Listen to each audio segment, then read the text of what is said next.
Secrets Behind the Walls, the prison-ordered hit that ignited a citywide manhunt, true crime documentary. The front door of the quiet suburban home swung open, and everything changed in one terrifying second. Tom Clements, the head of Colorado's entire prison system, stood there expecting a late delivery. Instead, a man dressed in black raised a gun and fired. The shot echoed through the peaceful street, breaking the silence of the night. Tom fell back instantly, the sound of the door shaking against its frame. For a moment, the house was still. Then the attacker ran, disappearing into the dark as fast as he had come. It was a cold, planned hit, a hit that started inside prison walls. The next morning, the news spread across Colorado like wildfire. The state's top prison official had been murdered at his own front door. Police cars filled the neighborhood. Reporters gathered on the street. Helicopters circled overhead. Everyone wanted answers, but no one had any yet. It felt unreal, like something that couldn't happen in a quiet community, but it had. And behind this shocking attack was a story that reached deep into the violent world of prison gangs. Detectives quickly realized this wasn't a random act. The killer had walked straight to Tom Clements' home. He knew where to go and when to be there. Someone had planned this. Someone had given the order. And the trail was leading straight back to a dangerous group known as the 211 Crew, a gang with a long history of violence and power inside Colorado's prisons. While detectives searched for clues at the crime scene, another discovery sent chills through the investigators. Just 2 days before Tom Clements was murdered, a Domino's pizza delivery man had been found dead in the town of Colorado Springs. His uniform and delivery car were missing. This strange attack made no sense at first, but now detectives noticed something terrifying. The man who killed Tom Clements had been seen driving a Domino's delivery car. Suddenly, the two crimes connected like pieces in a puzzle. The name that kept coming up was Evan Ebel, a recently released parolee with a long criminal record and known ties to the 211 Crew. He had spent years behind bars and had a history of violence. He was angry, unstable, and loyal to the gang. Police believe he had carried out the hit under orders from gang members still locked inside prisons. The deeper investigators dug, the clearer the picture became. This killing wasn't random. It was a message. Once they identified their suspect, everything changed. A citywide manhunt began. Police agencies across Colorado were alerted. Officers took positions around bus stations, highways, and neighborhoods. People were told to stay alert. Schools increased security. Everyone felt the tension rising as details leaked to the public. A dangerous man was out there, armed, desperate, and running. Detectives followed a trail of evidence, surveillance videos, witness statements, car sightings. Each clue pushed them closer to Ebel. But he was moving fast, crossing county lines and heading south. It became a race. Could officers find him before he struck again? Could they stop a man who had already taken innocent lives? The manhunt was heating up. Officers were closing in. And at the same time, the truth about what happened inside the prison walls was starting to come out. This hit might not have been Ebel's idea. It might have been ordered by someone far more dangerous. And just as officers thought they were getting closer to Ebel, a new report came through the radio. His car had just been spotted on a highway in Texas. He wasn't slowing down, he wasn't stopping, and the chase was about to explode into something even more dangerous.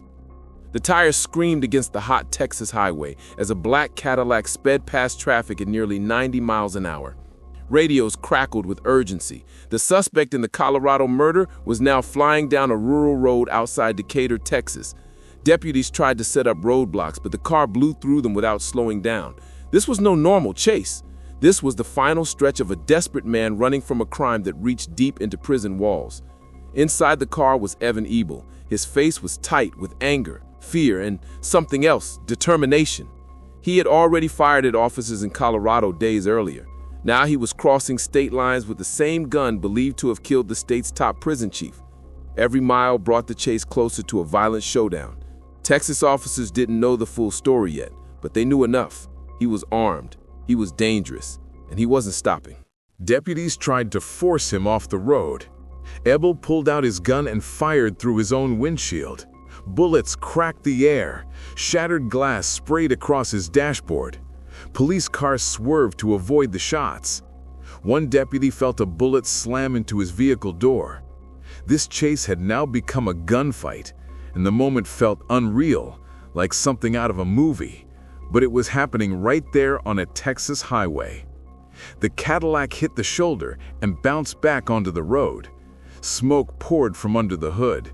The car was breaking apart, but Ebel pushed it harder, grinding metal and engine until the car finally lost control. It slammed into an 18-wheeled truck with a violent crash that sent dust and debris flying everywhere. Officers braced themselves. The chase was over, but the danger was not. Ebel crawled out of the wreck, gun still in hand. Officers shouted commands, but he didn't listen. He fired again, refusing to surrender. Deputies returned fire, and the scene erupted into chaos. When the gunshots finally stopped, Ebel fell to the ground. He was badly wounded. The manhunt that had shaken Colorado and now Texas had come to its explosive end. But the story was far from over. As medics rushed to the scene, investigators searched the car. Inside, they found the pizza delivery uniform used during the first killing. They found ammunition. They found the gun believed to have taken 2 lives. Everything was falling into place, yet one question still haunted detectives. Who ordered the hit on Tom Clements? Back in Colorado, investigators dug into prison records, scanned communication logs, and phone calls made from inside the facility. The whispers pointed to the same group, the 211 crew, a violent white supremacist prison gang known for its strict loyalty and deadly revenge. Ebel wasn't just acting out of anger. He was following orders. Orders that may have come from a gang leader still serving time behind bars. The more detectives uncovered, the darker the truth looked. The hit might have been planned as retaliation for new policies Tom Clements had introduced. Policies that made life harder for violent gang members inside the prison system. Someone wanted to send a message. Someone wanted to show they were still in control, even from a locked cell. But the investigation wasn't simple. Gang members refused to talk, witnesses were afraid, officers weren't sure how far the conspiracy went. Could the gang have planned more hits? Were other officials in danger? Had the order come from one man or several? Days after the Texas shootout, Evan Ebel died from his injuries. The man who pulled the trigger on Tom Clements could no longer answer questions, and that meant the full truth. Every detail of who gave the order was at risk of disappearing forever. Still, detectives kept pushing. They wanted answers. The families wanted justice, and the public wanted to know how a murder planned inside prison walls made it all the way to a quiet Colorado neighborhood. Just when investigators thought they were close to identifying who ordered the hit, new information surfaced. A recorded prison call, a coded message, a name whispered by an inmate who feared for his life. It pointed to someone high-ranking inside the gang, someone with power, someone who could still strike. And that discovery opened the door to a deeper, more dangerous part of the case. The room was dim, the hum of fluorescent lights buzzing overhead. Detectives leaned over their computers, replaying a recorded prison call again and again. Every word, every pause, every cough mattered. The voice on the line was muffled but unmistakable. It was a member of the 211 crew giving instructions, discussing targets, and warning others about loyalty. The chilling reality hit them. This wasn't just a single act of violence. It was part of a network that had roots deep inside prison walls and extended to the streets. Outside, the city remained tense. People remembered the murder of Tom Clements, the terror of the pizza delivery driver's death, and the fear of a killer loose across state lines. Police maintained high visibility in neighborhoods. Security cameras were analyzed block by block. Detectives worked around the clock, knowing that the gang's orders could still put lives at risk. Investigators traced phone records and visitor logs, They discovered that several members had coordinated from inside prison. Letters and coded messages were smuggled through packages, legal documents, and even books. Every piece of communication told the same story: control. The 211 crew wanted to make sure their authority was felt, both behind bars and outside. And Tom Clements' murder had been the ultimate warning. Authorities then made a critical breakthrough. One inmate, fearing his own life, agreed to cooperate in exchange for protection. He revealed that Evan Ebel had been acting on orders from a senior gang member serving a long sentence. That member had felt threatened by reforms in the prison system, policies Tom Clements had implemented to reduce violence and increase surveillance. The murder was retaliation, a violent message to anyone who dared challenge their power. With this information, investigators began connecting the dots. It wasn't just Colorado. The gang had influence in other states, with associates ready to act if necessary. The plot had been sophisticated. It involved planning, surveillance, and coordination. It showed how prison violence could spill out into the streets, leaving ordinary citizens in danger. As detectives prepared arrest warrants, the case took an unexpected turn. Other members of the gang inside prison began behaving nervously, knowing authorities were closing in. Tensions grew. Some tried to cover their tracks.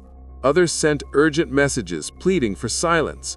Every move inside the prison had consequences outside. It was a high-stakes game with deadly consequences. Finally, law enforcement made several arrests, both inside and outside the prison system. The leaders who orchestrated the hit on Tom Clements were charged with conspiracy, murder, and racketeering. The network that seemed untouchable was now exposed. Yet even as justice began to take shape, questions remained. How many other attacks had they planned?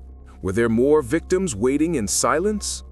The murder of Tom Clements had started with a single bullet, but the investigation revealed a far larger picture, a web of violence that connected prison walls to everyday streets. It exposed the dangerous reach of prison gangs and the risks faced by those trying to reform the system. The man who pulled the trigger was gone, but the story reminded everyone that control inside prison could have deadly consequences outside. And even as arrests were made, law enforcement knew one truth: the threat of violence from inside prison walls would never fully disappear. The city and its residents would remain vigilant, remembering how one carefully planned hit ignited fear across a state. More true crime stories are coming.